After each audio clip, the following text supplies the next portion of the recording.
settle down. Whether it's Joe Biden or one of my opponents, I am hoping that Israel will wipe Hamas off the face of the map. South Carolina Senator and Republican presidential candidate Tim Scott, speaking about the war between Israel and Hamas, joins us now. Senator Scott, thank you for being here. So we've seen overnight the Pentagon has boosted U.S. forces in the region. We have a second aircraft carrier headed to the region, headed to the Persian Gulf. What is your sense of what the United States military should be prepared to do to protect Israel if this war expands? Well, there's no doubt that escalation in the Middle East seems to be happening before our very eyes. The two carriers, one of them is already shooting down rockets. What we need to be prepared for is one of the reasons why we saw the THAAD missile system, anti-defense system, go into the Middle East is because we've seen conflict coming and we've seen rockets fired not only at Israel, but we've seen our own troops under pressure and, frankly, under attack as well. So what we need to do is make sure that we put the blame where it belongs, and that's on Iran. We need to send the clearest message that if we see the death of more Americans, that is on the shoulders, frankly, and in the hands of Iran. We need to deal with Hamas and Hezbollah by giving Israel the resources, the equipment. They already have the manpower. They've called up 360,000 troops. But fighting a war on two different borders is going to be something we should keep our eyes on, and we should send the message to Hezbollah, stand down, or there will be consequences. The president is asking for an emergency funding request, which includes $14 billion for Israel, $60 billion for Ukraine, also money for the border, money to protect Taiwan. Are you in favor of that package? I am not, as the package is currently constructed. I believe that leveraging the challenges in the war with Israel to get more assistance for Ukraine at that level of $60 billion is too much, and we need to have a single focus on bringing Congress together behind the support for Israel. That package would pass overnight. Having a package that's splintered makes it more difficult to get through the houses of Congress and get the aid to where we need it and sending a unified support to Israel.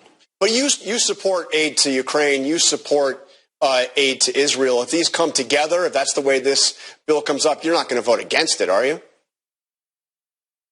I will in the current construct. There's no doubt that we spent about, over the last 2 years, $100 billion to Ukraine. And this one package is $61 billion for Ukraine, only $14 billion for Israel. Israel is at the beginning of a long, protracted war.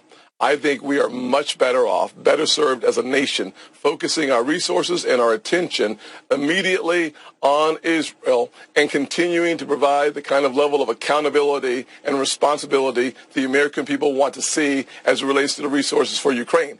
If we do those separately, I believe we get the Israel package done almost overnight, and then we have the longer process of providing more resources, depending on the level, to Ukraine. But most importantly, I'd say there is the southern border that must be addressed in the middle of this. One of the challenges that we've seen on our southern border are people coming from actually Iran, from Yemen, from Syria. Thousands of people have crossed our southern border, and on both sides of the aisle, the one thing we can agree upon is that the national security threat represented by an unsafe, insecure, and wide-open border has never been higher than it is today. I want to ask you about something that you said just a few days after October 7th when Hamas attacked. You said that Joe Biden had blood on his hands.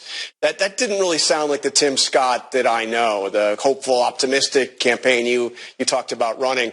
But sometimes in the heat of the campaign, you say things that maybe you regret. Do you regret saying that, of saying that the President of the United States has blood on his hands? I don't, actually. I'm a happy warrior without any question, but we are now in the midst of a conflict.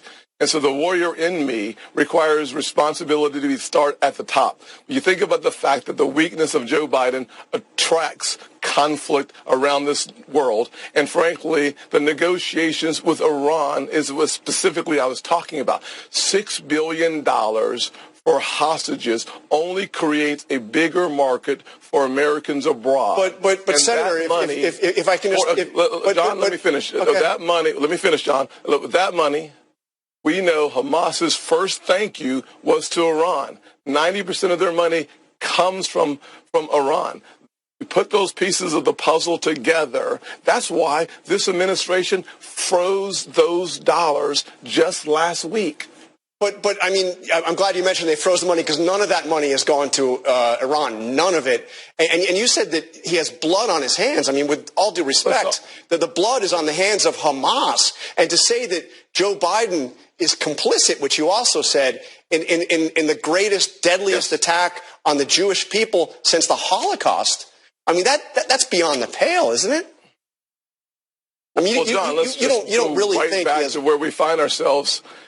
John, let me finish my thought here, because I think it's important for your viewers to hear the actual truth as I see it. There's no doubt that when you have President Biden negotiating with the Iranians for the release of hostages, I said this under President Obama as well, when we paid $400 million for hostages, you were creating a market for American lives to be lost.